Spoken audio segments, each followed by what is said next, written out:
নমস্কার, স্টাডি প্রোফাইলে আপনাদের সকলকে স্বাগত জানাই। থাম্বনেলে যা দেখছেন অর্থাৎ লক্ষ্মীর ভাণ্ডারের টাকা কিন্তু দ্বিগুণ করে দেওয়া হয়েছে, তা জানানো হয়েছে।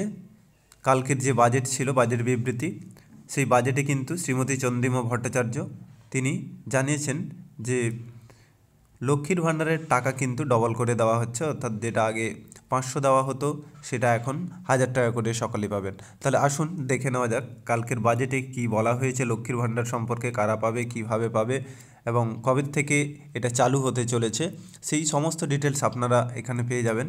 তাই চ্যানেলে নতুন যারা ভিজিট করছো অতি অবশ্যই চ্যানেলটা একবার সাবস্ক্রাইব করে নেবে এবং ভিডিওটি ভালো লাগলে অতি অবশ্যই ভিডিওটা লাইক করবেন।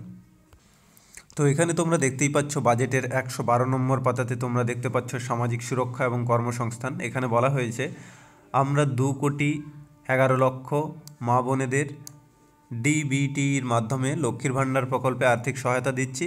আমাদের মা বোনেদের হাত আরও শক্ত করার জন্য এই মামাটি মানুষ সরকার আনন্দের সঙ্গে জানাচ্ছে যে লক্ষ্মী ভাণ্ডার প্রকল্পে তপশিলি জাতি এবং জনজাতি শ্রেণীর জন্য আর্থিক সহায়তা বৃদ্ধি করে মাসিক 1200 টাকা এবং অন্যান্যদের জন্য এই সহায়তা বৃদ্ধি করে মাসিক 1000 টাকা করা হবে। এই বর্ধিত সহায়তা এপ্রিল 2024 থেকে লাগু হবে এবং সরাসরি ব্যাংক ট্রান্সফারের মাধ্যমে প্রাপকরা মে 2024 মাসের শুরু থেকেই পাবেন। এর জন্য অতিরিক্ত বার্ষিক 12,000 কোটি টাকা বরাদ্দ করা হয়েছে। এখানে তোমরা দেখতেই পাচ্ছ। তাহলে যারা তপশিলি জাতি উপজাতি অর্থাৎ SC ST ছিলেন তাদের 200 টাকা বাড়ানো হয়েছে, তাদের 1000 টাকা ছিলই অলরেডি, তাদের 200 টাকা বাড়িয়ে 1200 টাকা এখানে করা হলো। আর যারা জেনারেল ক্যাটাগরির ওবিসির মধ্যে ছিলেন তাদের যারা 500 টাকা পেতেন, এখানে তোমরা দেখতেই পাচ্ছ মাসিক কিন্তু সেটা 1000 টাকা করা হবে। এবং এটা কবে থেকে লাগু হচ্ছে না, এপ্রিল মাস থেকে লাগু হচ্ছে, অর্থাৎ এটা ফেব্রুয়ারি মার্চে আপনারা পাবেন না, এপ্রিল মাসে লাগু হচ্ছে। এপ্রিল মাসটাতে আপনারা পাচ্ছেন না, এপ্রিলের যে মাসের যে লাস্ট অর্থাৎ মে মাসে যে টাকাটা দেওয়া হয়, এপ্রিলের টাকাটা মে মাসেই দেওয়া হয়, মে মাসের ফার্স্টে।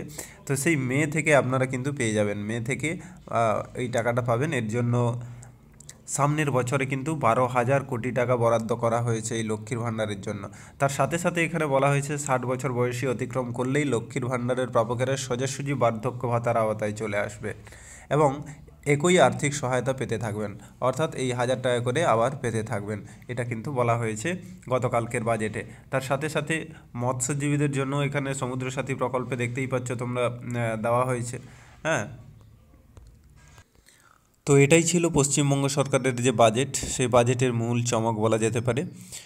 এই সম্পর্কিত আরও যদি তথ্য আপনাদের কিছু জানতে চান তাহলে অবশ্যই নিচে কমেন্টে জানাতে পারেন। ধন্যবাদ।